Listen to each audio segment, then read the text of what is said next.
They drafted a quarterback. Green Bay don't trust me no more. As long as Aaron Rodgers wears a uniform in Green Bay, he'll never be challenged at the quarterback position, which is why I don't know why he would complain. Speaking of complaining, it seems to be that that's quite a lot of what Aaron Rodgers does nowadays, as great as he is. The only team that's a legitimate threat in the NFC North to Green Bay is the Minnesota Vikings. Kirk Cousins is not a bad quarterback, so you need to stop saying he's a bad quarterback. However, the bigger the moment, it seems, the more that he actually folds. But the reality of it is that half of you laughing at Kirk Cousins would kill just to have a quarterback on your team. The Detroit Lions, Matthew Stafford's good, but the team hasn't had any type of newsworthy event since Calvin Johnson caught footballs there. And despite all that, the Chicago Bears, well, they haven't had a quarterback since before I was born. They're still looking for their franchise quarterback. Let's talk about the NFC North, ladies and gentlemen. Hit the like button, subscribe. Don't you dare go anywhere else. Anytime you talk about a division, particularly a division that's not as competitive as the others, generally speaking, there's always one name that comes to mind. In the NFC North, the first team I think of is the Green Bay Packers, and I think of Aaron Rodgers. The Green Bay Packers should be a favorite to win the division again this year, but of course, Minnesota Vikings are a team that may not quite have all the pieces to win a Super Bowl, but they're a very good team, and I think that they're a team that a lot of people tend to sleep on every single season. The Minnesota Vikings will beat you if you let them. They have a great running back. Kirk Cousins is a good quarterback. The team's defense is very good. And they have a lot of pieces that a lot of teams do not have. And that's what makes a team like the Minnesota Vikings a dangerous team. The Detroit Lions, well, you know, they have some weapons starting to break out on offense, but this team's defense is just not very good and hasn't come together. And again, when you're a football team and you don't have a defense, you're going to struggle. The Chicago Bears remind me a lot of the Cleveland Browns in a sense, the entire NFC North, and we're going to start with the team that everybody should talk about, and that's the Green Bay Packers. Now, the first thing that a lot of people are going to talk about with the Green Bay Packers, at least going into this season, would be exactly what it is happening at quarterback. Now, there's no doubt whatsoever that Aaron Rodgers is the quarterback going into this season, but the team made a questionable decision as the team had drafted Jordan Love in the first round. Not only did they draft a quarterback in the first round, they traded up. So not only did they want a quarterback, they really wanted that quarterback.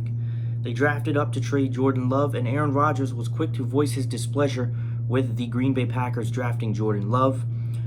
Jordan Love will not see the football this year unless Aaron Rodgers gets hurt, which, knowing how Aaron Rodgers is, it's hit or miss. He can play 12 straight games of phenomenal football, or a guy can go down in week 2 and not have him for the rest of the season. Jordan Love, in my eyes, was drafted because the Green Bay Packers are not sure what Aaron Rodgers will have in a few years from now. Aaron Rodgers is not lacking any skill, but Aaron Rodgers is in a position to where he has made, as great as he is, being one of the greatest quarterbacks ever, he has made the franchise question themselves a few times because he's not afraid to speak his mind, or not so much speak his mind, but voice his displeasure.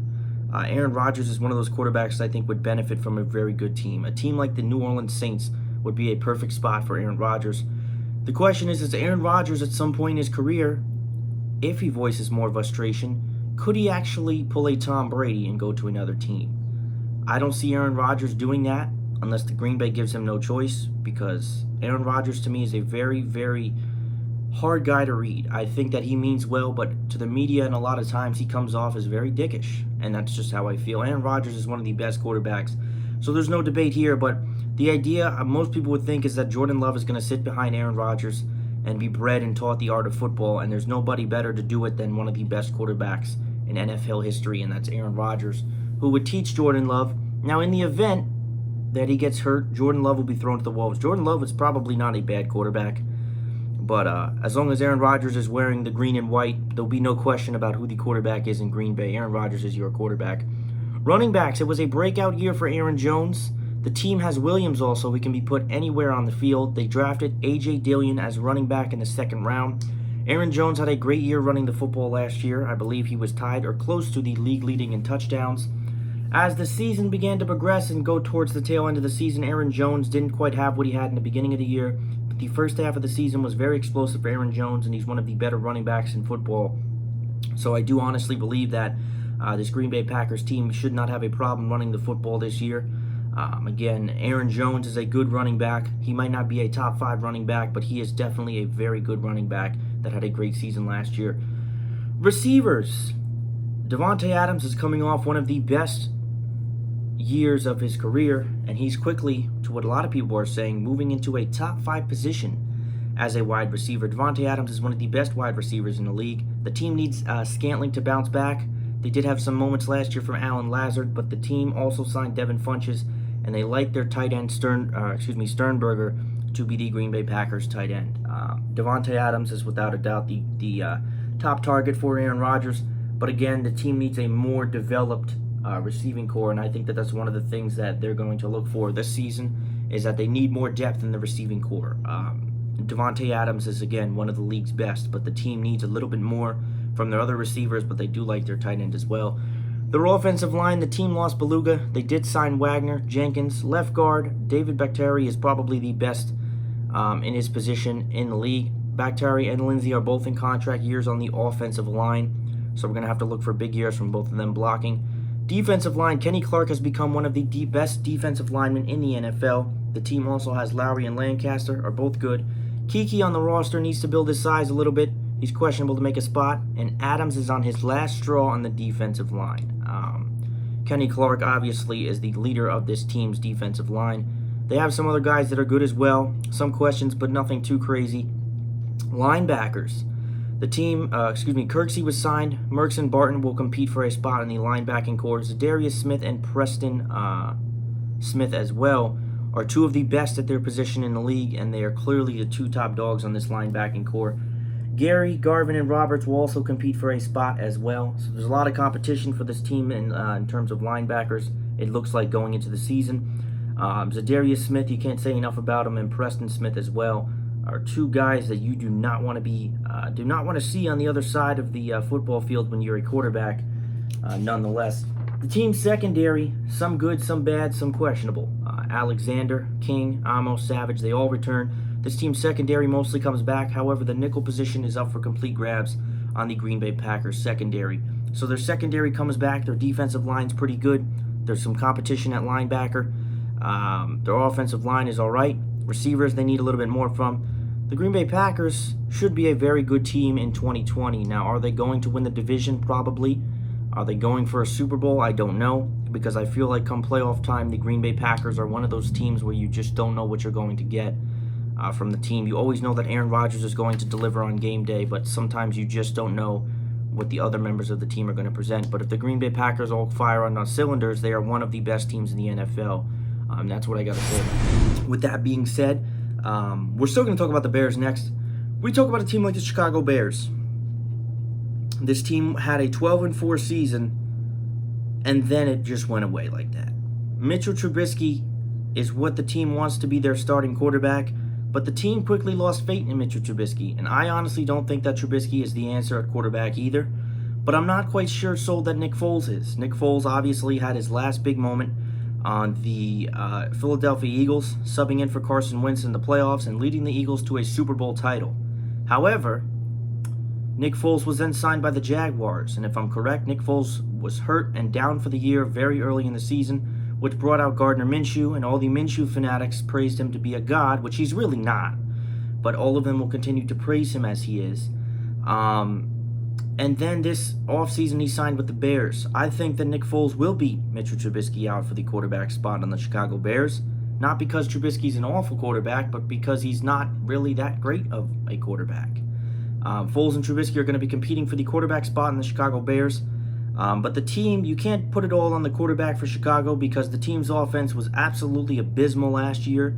The run game consists of David Montgomery and Cohen. They will compete for the job. Those are two average running backs. Those are not running backs that's going to give you 160 yards a game. They're not awful either. So the run game is somewhat decent, but it's not going to really make you go ooh and ah. There could be some bright games from either of the two running backs, but it's not a run game that's going to make you drop the soap and want to the wide receiving core. Burton and Shaheen were both lackluster last year as wide receivers. The team signed Graham. Can I ask why the team signed Jimmy Graham? Can someone explain to me why the Chicago Bears signed Jimmy Graham at this stage in his career where he is nothing but an injury? No, let me not be too rude. Jimmy Graham, when he was a tight end in his prime, was probably one of, if not the best tight ends in the league. He is now a tight end that is bouncing around teams, collecting millions, which some players fall into the gap of a veteran who's just going to keep signing with different teams, getting hurt constantly, underperforming. What can Jimmy Graham do? Well, the Bears are desperate. They don't really have much of a shot. However, Robinson is their go-to guy. Allen Robinson, number 2, has been pretty damn good for the Chicago Bears as a wide receiver. Miller is also good as well, and the team signed Ted Ginn. We don't know what Ted Ginn can deliver, especially on the Chicago Bears team. But regardless, they need a little bit more depth from wide receivers. I don't know what their plan is with Jimmy Graham, in all honesty. Robinson is a very good wide receiver, so he's a little bit of a gold mine in what is a questionable receiving core. I'm not even going to go over the offensive line. I'm just going to tell you it was a poor level of play. The offensive line was not good last year. And if there's anything that didn't do, it wasn't help Trubisky, because Trubisky was forced with making immediate decisions in a poor situation. Defensive line, Hicks was injured. However, Khalil Mack, who's one of the best pass rushers in the league, with Hicks being injured, the teams then doubled Khalil Mack, which he was still somewhat of a force last year. But with teams doubling on Khalil Mack, it made it harder for him to get his sacks. Goldman is good as well. Urban or Anderson need to step up also on the team's defensive line. One unfortunate thing is that as great as Khalil Mack is, him being double-teamed just makes it that much more difficult for the Bears pass rush to do their thing. We get 2 linebackers. Now, I mentioned Mack already, even though Mack is technically a linebacker. Floyd declined. Mack was double-teamed. The team signed Robert Quinn, which could be a big acquisition. Smith was solid until he got hurt. Trevathan was solid also, and the team signed Mingo. So the linebacker core has some potential. Obviously, when Khalil Mack is one of your linebackers, there's quite a lot of potential, I must say. And we talk about the secondary. There could be a very good year coming for the secondary. Jackson was extended. Fuller was good as well. Scrine had his moments. Johnson and Burns will compete for a corner spot. The team also signed Gibson for a safety, and there's much depth on the other side. The secondary shouldn't be too much of a problem for the Chicago Bears going into the season. The team has a lot of depth already. Their defense is really not that much of a problem. It's just their offense. Quarterback, question mark. Running back game, average. Receivers, not that great. Offensive line, not good. Their defense is what has kept the Chicago Bears in games, but the team can't put points on the board. And until something changes with the Chicago Bears offense, there's no reason to believe this team would have a successful campaign next year. So in all honesty, I don't really have that bright of an outlook for the Bears. I want to see what happens at quarterback. That is the thing to watch if you're a Chicago Bears fan or just kind of follow the team in and out. The quarterback position is going to be something you're going to want to watch closer. The defense will do what it does, and the wide receiving core as well needs to have a dramatic improvement. And the team that I think doesn't get enough credit is the Minnesota Vikings. Now, when we talk about a team like the Minnesota Vikings, the first thing that everyone tends to point the finger at is Kirk Cousins. Kirk Cousins is this, Kirk Cousins is that. Kirk Cousins is overrated. Kirk Cousins can't do this or can't do that. Kirk Cousins is a good quarterback. If you can't get past the stage point of realizing that he's a good quarterback, well, you're part of the problem of the anti-Kirk Cousins crew, which tends to be quite a rather large group nowadays for the Minnesota Vikings. Kirk Cousins is not a bad quarterback. The question with me with Kirk Cousins is what happens in the playoffs. They had that miraculous, shocking win against the Saints, which they should have never won. They should have actually gotten obliterated in that wild card weekend game.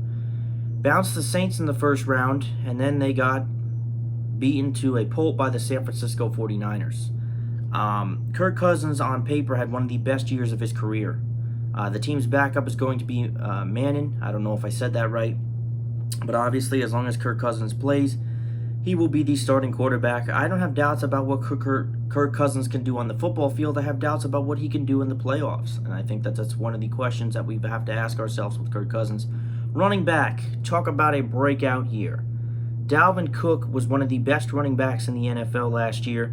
Mattinson will be backing him up. Now, Mattinson could be the starting quarterback or running back. Now, we've got reports that Dalvin Cook did report to camp.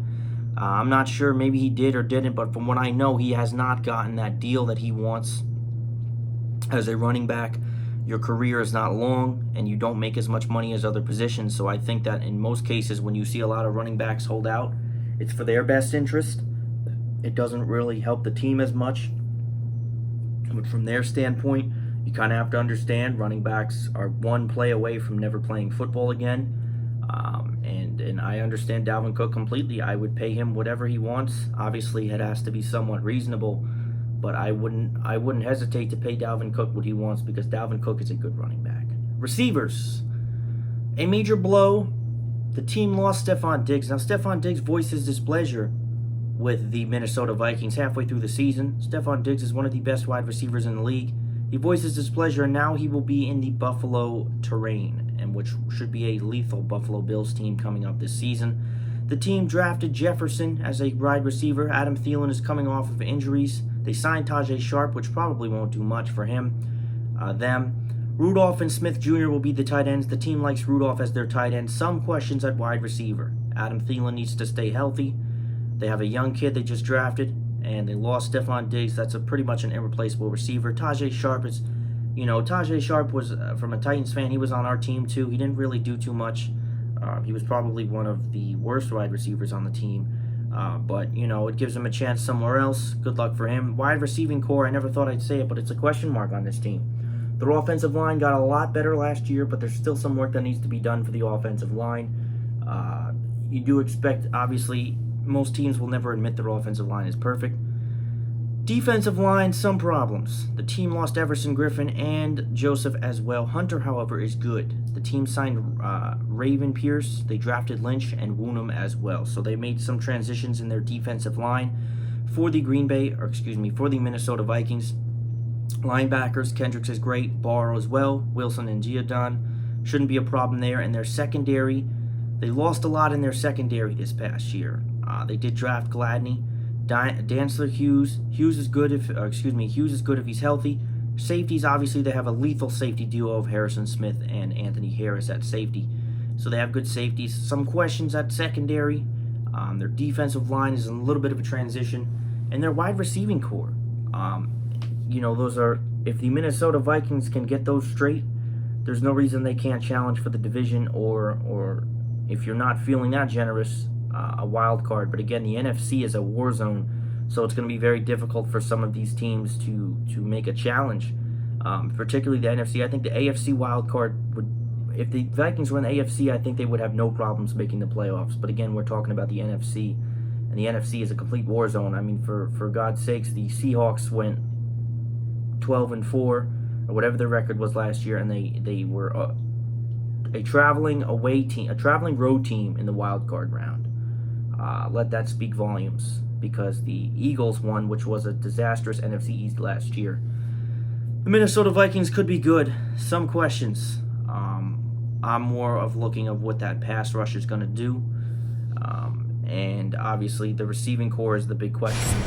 A team that, if you ask me, doesn't really have much upside. And it's not because of their lack of talent. It's just, the team's not very good. That's the Detroit Lions. We're going to wrap up the NFC North preview with talking about the last team of the division, and that is the Detroit Lions. Matthew Stafford was having a great year, and then he got hurt. Jeff Driscoll was his backup, and he was terrible. The team signed Chase Daniel to be a backup because we never know with Matthew Stafford. Sometimes he gets hurt inappropriately. He usually, for what it's worth, I think Matthew Stafford's one of those quarterbacks that should have a much more successful resume than he does. But for whatever reason, he does not. Again, because the Lions were never that great. I don't think the Lions were ever a super great team under Matthew Stafford. He was great until he was hurt. They signed Daniel as a backup. Running backs, again, they don't even know what's happening here. DeAndre Swift and Johnson will split. Bo is a backup. What could be good is the wide receiving core. Ken Golladay is starting to premiere himself as one of the better wide receivers in the league. The team has Marvin Jones Jr. and Amendola is good as well. They have Hawkinson as their tight end. Huge question marks on the offensive line. So we talk about this team's offense. Stafford has to stay healthy. The run game is unpredictable. The receiving core looks like it could be pretty good, and their offensive line is not that great. Defensive line struggles. Flowers is decent. They signed Shelton and Williams. Williams and Hand will share time for the defensive line. Linebackers, Davis is so-so. Tavi was solid. Could join Davis. They also signed Jamie Collins and drafted Okawa as well. What could be an interesting part is the team's secondary. I know I flew right through the Detroit Lions, but the Detroit Lions don't really have that many talking points. The team lost their best corner in Darius Slay. However, they drafted what could be considered to be the best corner in the draft, and that was Jeffrey Okuda at the number 3 spot. They signed Trufant. Walker is the safety, and Harmon was signed as well. As far as the Detroit Lions go, nobody ever takes them serious. It's not because they're an awful team. They just never really get that credibility to be taken seriously. I mean, the defensive line, we don't know what's happening there. Their linebackers are okay. Their secondary, Okuda, Asini, a lot of changes there. The quarterbacks, Stafford is great and has to stay on the football field. Their running backs, nobody knows what the run game will look like. The receivers seem to be their best position on the field, and their offensive line is not that great. So this team has so many question marks. Their defense really struggled last year. The team was lifeless almost without Matthew Stafford. So again, it was a somewhat similar situation to Pittsburgh. But again, obviously Detroit's defense is nowhere near what Pittsburgh's defense was particularly last year. But for me, like I said, it's I don't really have much to look forward to with the Detroit Lions. I don't think the bar is ever set above average for them, and I think that when a team like this finishes 9-7, it's cause for celebration in Detroit, because we don't ever expect much from the Detroit Lions. But what you do expect much from is me, and you can expect more and more, and that's going into next. Normally we do East, North, South, West. But I think the NFC South is one of the biggest talking points. So our next preview is going to be the NFC West. We're going to talk about that very difficult division to win. All the teams in the NFC West. And then we'll wrap it up, of course, before the season starts with the NFC South. I appreciate everybody always is watching. Stay safe.